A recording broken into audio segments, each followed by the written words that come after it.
sä haluat näyttää, sä saada $1 000 000 mahdollisuuden olla tämän kansakunnan kaapin päällä. Käytä sen nyt, hyvä nuori leijona. Ja tavallaan haastaan asemasta lähettää.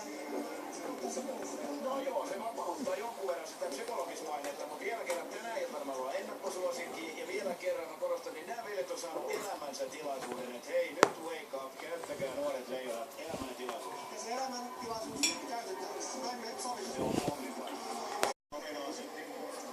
Kevään kisoissa Suomi nelonen silloin maailmantalut juuri Venäjä ja 2,5 viikon kuluttua nähdään kuinka käy tänä keväänä, mutta jokaisessa itseä kunnioittavassa TV-tiimissä tulee tietenkin olla myös asiantuntija, josta on tehty patsas, kuten Toni Tammisesta Areenan pihalle.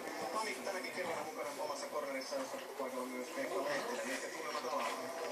Teillä on erittäin hyvät tunnelmat kornerin paikkaan uusi. Se on jopa vielä parempi kuin viime keväänä. Ja Tami, jos kiteyttää tämän ottelun lähtökohdan, niin se on ulkoinen paine, sisäinen kiinteistömi. Mitä se tarkoittaa? Se tarkoittaa yksinkertaisesti sitä, että nyt nämä veljet on tämän seuraavan 2,5 viikkoa kansakunnan kaapin päällä. Varsinkin tänä iltana. Koska on jännitystä ilmassa. Miten nämä saatetaan? No ainahan jokainen peli on vaikea omalla tavallaan ja haasteellinen, että yleensä on aika peli kyllä hoidettu, vaikka on aika monta vuotta putkea. Yksi peli on tahtu hävitä viimeiseen 10 vuoteen. Minkälaisen haasteen Saksa antaa? No, erittäin kova niin kaikki muutkin joukkoja. Hyvä, tsemppiä pitkä kiitos.